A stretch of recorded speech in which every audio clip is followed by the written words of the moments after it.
ওই 1 কোটি টাকা রোজগার করবেন আর আমাকে প্রাইভেট মেডিকেল কলেজে ভর্তি করবেন। 1 কোটি টাকা, 1 কোটি টাকা, 1 কোটি টাকা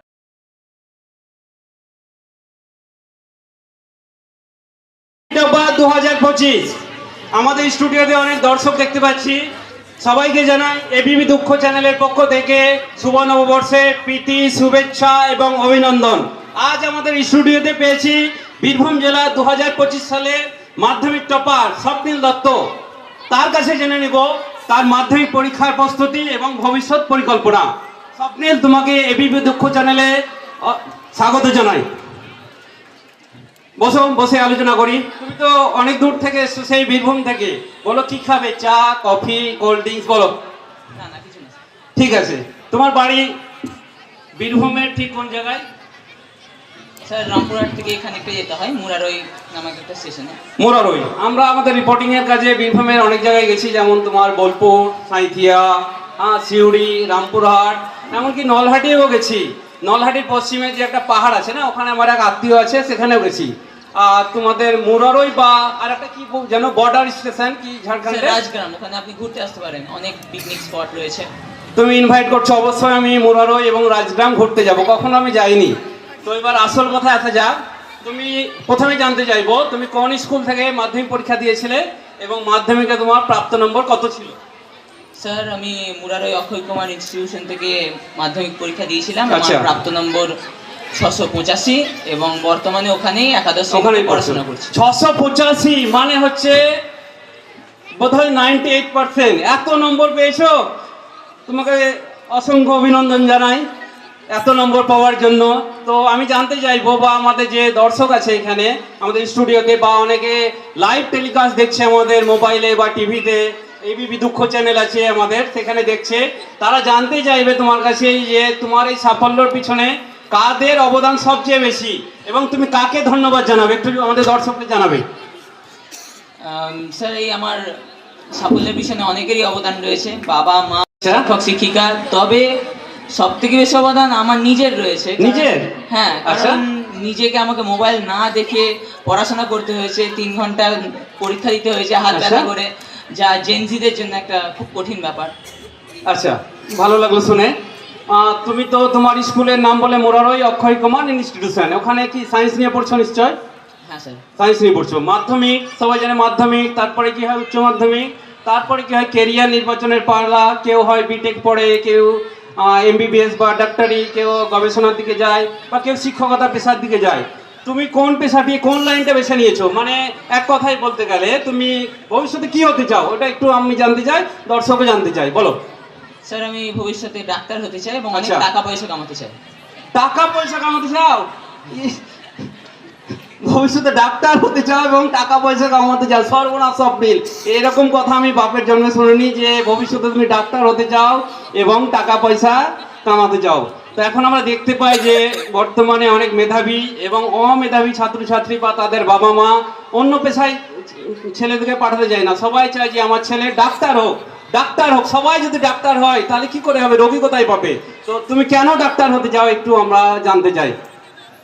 স্যার একটু বলবে? বলো। ডাক্তারি একটা লাভজনক ব্যবসা। ব্যবসা? আচ্ছা, বলো। ঠিক আছে। কারণ স্যার এখানে লাভ ছাড়া ক্ষতি নেই। কারণ আচ্ছা, কোনো রোগীর হ্যাঁ, হ্যাঁ। কোনো রোগীর কোনো ফি, ডাক্তারের যা ফি, আচ্ছা। কখনো কি রোগী বা তার পরিবার কি দিতে বারণ করবে? না, তা করবে না। আমি কোনো বেফালতু টেস্ট দিয়ে দিলাম, আচ্ছা। কোনো শুধু দামি ওষুধ দিয়ে দিলাম, রোগী কিনতে তা বারণ করবে? না, তা করবে না। আর সব থেকে বড় ব্যাপার, যেখানে ওষুধেই রোগ সারবে সেখানে একটু চাপ দিলেই আমি ওটাকে অপারেশনে পরিবর্তন করতে পারবো। সেই কারণে আমার ইনকাম বাড়তেই থাকবে। সর্বনাশ স্বপ্নিল, তোমার কথার মধ্যে ধরে নিলাম যুক্তি আছে, কিন্তু ডাক্তারি একটা মহৎ পেশা।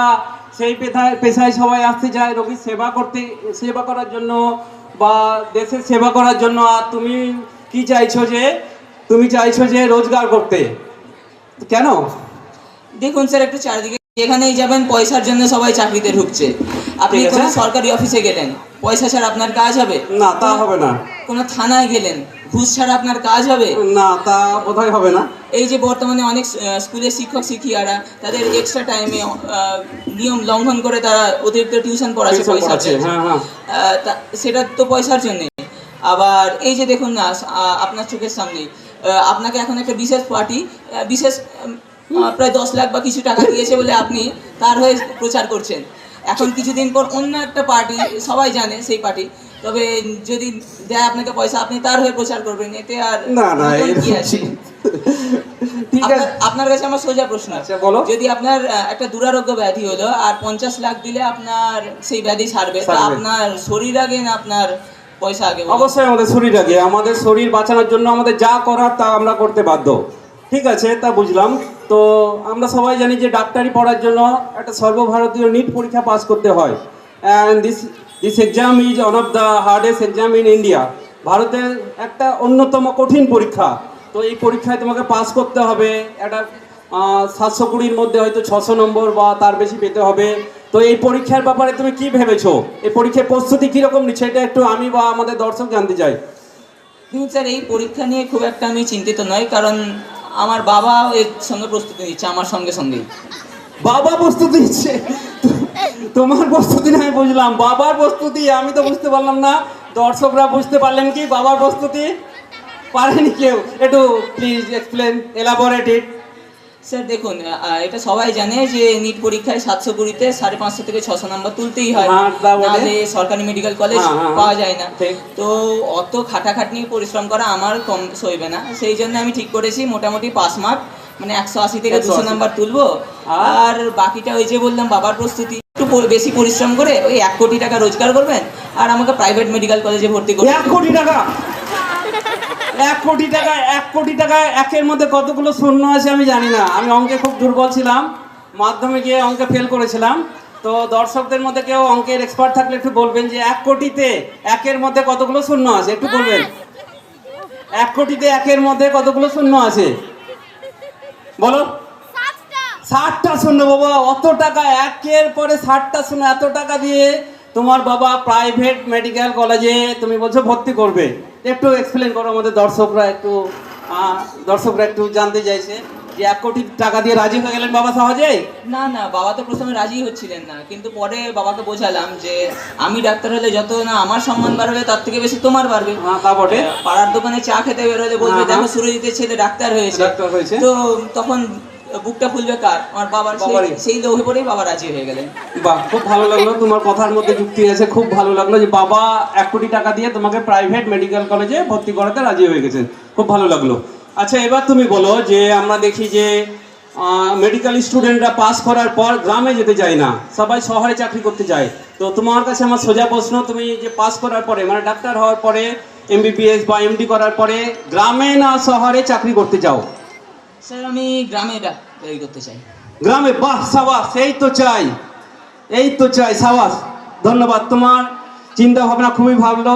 আমাদের এখানে যে দর্শক আছেন বা যারা লাইভ টেলিকাস্ট দেখছেন, স্বপ্নিলের জন্য একটু জোরে হাততালি দেবেন। এই গ্রামে চিকিৎসা করতে চাইছে। যারা বাড়িতে লাইভ টেলিকাস্ট দেখছেন আমাদের এবিপি দুঃখ চ্যানেল, আপনারাও বাড়িতেই হাততালি দেবেন যাতে পুরো বাংলা হাততালিতে ফেটে যায় স্বপ্নিলের জন্য, কারণ স্বপ্নিল আমাদের গ্রামে চিকিৎসা করতে চাইছে। আরে স্যার তো উত্তেজিত হবেন না, বসুন বসুন, হ্যাঁ? আগে পুরো কথা তো শুনুন। ও আচ্ছা আচ্ছা, ও ঠিক আছে, বলুন বলুন, বলো, সরি বলো। আসলে স্যার আমি যদি কোনো ওষুধ, দামি ওষুধ লিখে দিই, তার একই গুণাবলী সম্পন্ন অন্য 4টে ওষুধ ইন্টারনেটে খুঁজে বার করে নেবে, তাতে আমার আয় কমবে। আবার আর যদি আমি কিছু প্রেসক্রাইব করি, তাহলে তার পরিবর্তে আর 4জন লোককে জিজ্ঞেস করবে বা কোনো অন্য ডাক্তারকেই দেখিয়ে নেবে। তার থেকে ভালো গ্রামে ডাক্তারি করা। গ্রামের লোকরা অত তো চালাক নয়। না, না, না। আমি যা ওষুধ লিখে দেবো, বেফালতু টেস্ট দিলে তাই করবে। আর যেখানে নর্মাল ডেলিভারি সম্ভব সেখানে সিজারিয়ান ডেলিভারি করে দেবো। তাই গ্রামে যদি ডাক্তারি করি আমার ব্যাংক অ্যাকাউন্টে ইনকাম বাড়তেই তো থাকবে। তোমার ইনকাম বাড়তে থাকবে। তোমার পরিকল্পনা শুনে আমি তাজ্জব হয়ে গেলাম। একবারে সুপরিকল্পিত পরিকল্পনা, একেবারে ISD। তোমার কাছে আমার শেষ প্রশ্ন, এইখানে আমাদের এবিপি দুঃখ চ্যানেলের স্টুডিওতে অনেকে উপস্থিত আছেন বা লাইভ টেলিকাস্ট দেখছেন আমাদের এমপি টপার 2025। তাদের মধ্যে অনেক ছাত্রছাত্রী আছে যারা ডাক্তার হতে চায় বা বাবা মা আছে, বললাম যে সবাই ডাক্তারি করতে চায় নিজের ছেলে মেয়েকে।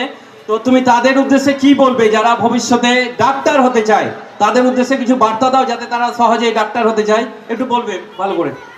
স্যার তাদের সম্পর্কে একটাই কথা, স্বাভাবিকভাবে পড়াশোনা করো, বেশি চাপ নিও না, আচ্ছা। মौज মস্তি, নাচা গানা, খাওয়া দাওয়া সব করো, বিন্দাস থাকো, আচ্ছা। শুধু বাবাকে বলো 1 কোটি টাকা জোগাড় করে রাখতে, তাহলেই জীবন ছিঙ্গালালা। তার মানে বাবার ইনকামটা বাড়াতে হবে। ছাত্র যা পড়াশোনা করবে ঠিক আছে, বাবার ইনকামটা বাড়াতে হবে, 1 কোটি টাকা এলেই হবে। তার মানে আমরা বুঝতে পারলাম এখন ডাক্তার হওয়া কোনো ব্যাপারই নয়, শুধু 1 কোটি টাকার খেল। আমিও ভাবছি এবিপি দুঃখ চ্যানেলে এই দুঃখময় জীবনে থাকবো না, আমি একটা প্রাইভেট মেডিকেল কলেজ খুলতে চাই, তোমাদের মুরারই খুলবো ভাবছি। স্বপ্নিল, তোমাকে অসংখ্য ধন্যবাদ আমাদের এবিপি দুঃখ চ্যানেলে আসার জন্য। ক্যামেরাম্যান রৌনক ইসলামের সাথে আমি কুমন দে, আপনারা দেখছেন এবিপি দুঃখ, পিছিয়ে থাকে পিছিয়ে রাখে। ধন্যবাদ।